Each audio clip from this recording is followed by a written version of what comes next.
ಆದರೆ ತುಲಾ ರಾಶಿಯವರಿಗೆ ಹೇಗಿರುತ್ತೆ ಮಾರ್ಚ್ ತಿಂಗಳು?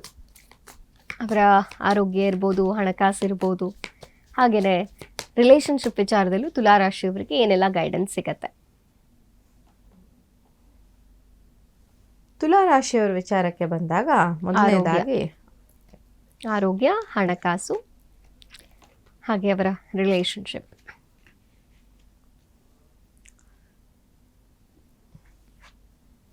ಆರೋಗ್ಯದ ವಿಚಾರಕ್ಕೆ ಇದು ಪಾಸಿಟಿವ್ ಆದಂತಹ ಕಾರ್ಡ್.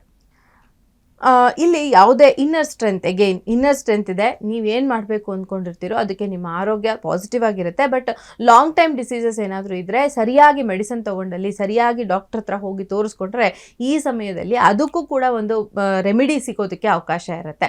ಆರೋಗ್ಯ ಪಾಸಿಟಿವ್ ಆಗೇ ಇದೆ, ಬಟ್ ಲಾಂಗ್ ಟೈಮ್ ಡಿಸೀಸಸ್ ಏನಾದರೂ ಇದ್ದರೆ ಅದರಿಂದ ಹೊರಗೆ ಬರೋದಕ್ಕೂ ಕೂಡ ಈ ಮಂತ್ ಸಪೋರ್ಟಿವ್ ಆಗಿರುತ್ತೆ. ಸೊ ಹಾಗಾಗಿ ಇದನ್ನು ಮಾಡ್ಕೊಳ್ಳೋದು ಒಳ್ಳೆಯದು. ಇದ್ರ ಜೊತೆಗೆ ನಾನು ಒಂದು ಸಜೆಷನ್ ಕೊಡಬೇಕು ಅಂತ ಅಂದರೆ, ಇದಕ್ಕೆ ಯಾವುದಾದ್ರೂ ಶಿವಾರಾಧನೆಯಿಂದ ನಿಮ್ಮ ಆರೋಗ್ಯ ಇನ್ನೂ ಬೆಟರ್ ಆಗಿ ಚೇಂಜ್ ಆಗೋದಕ್ಕೆ ಅವಕಾಶ ಇರುತ್ತೆ ಅಂತ.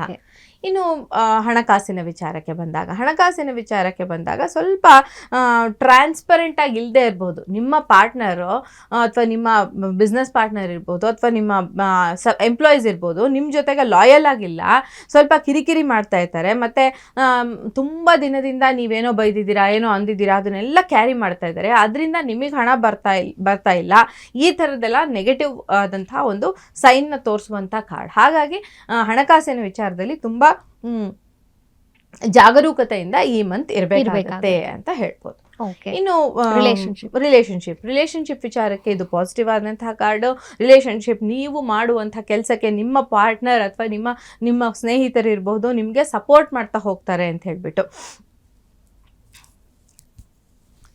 ಸೊ ನೀವು ಮುಂದೆ ಹೋಗೋಕ್ಕೆ ಯಾವುದೇ ರೀತಿಯ ಸಹಾಯವನ್ನು ನಿಮ್ಮ ಪಾರ್ಟ್ನರಿಂದ ನೀವು ಈ ಸಮಯದಲ್ಲಿ ಎಕ್ಸ್ಪೆಕ್ಟ್ ಮಾಡಬಹುದು. ನೈಸ್.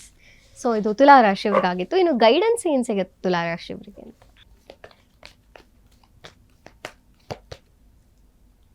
ಕಮ್ಯುನಿಕೇಟ್ ಕ್ಲಿಯರ್ಲಿ ಅನ್ನುವಂಥದ್ದು. ನೀವು ಮಾತಾಡ್ತಿರುವಂತಹ ಮಾತು ಸರಿಯಾಗಿದೆಯಾ, ನೀವು ಹೇಳಬೇಕು ಅಂದ್ಕೊಂಡಿರೋದನ್ನ ಸರಿಯಾಗಿ ಹೇಳಿ. ಎಷ್ಟೋ ಜನ ಏನಾಗುತ್ತೆ ಅಂತ ಹೇಳಿದ್ರೆ, ನಾವು ತಪ್ಪಾಗಿ ಅರ್ಥ ಮಾಡ್ಕೋತೀವಿ ಅಥವಾ ಅವರು ನಮ್ಮನ್ನು ತಪ್ಪಾಗಿ ಅರ್ಥ ಮಾಡ್ಕೋತಾರೆ. ಆಮೇಲೆ ಏನಾಗುತ್ತೆ, ಮಾತಾಡೋದನ್ನ ನಿಲ್ಲಿಸ್ಬಿಡ್ತೀವಿ. ಹಾಗಾಗಿ ಕಮ್ಯುನಿಕೇಷನ್ನ ಕ್ಲಿಯರ್ ಆಗಿ ಇಟ್ಕೊಳ್ಬೇಕಾಗತ್ತೆ ಅಂತ ಹೇಳ್ಬೋದು.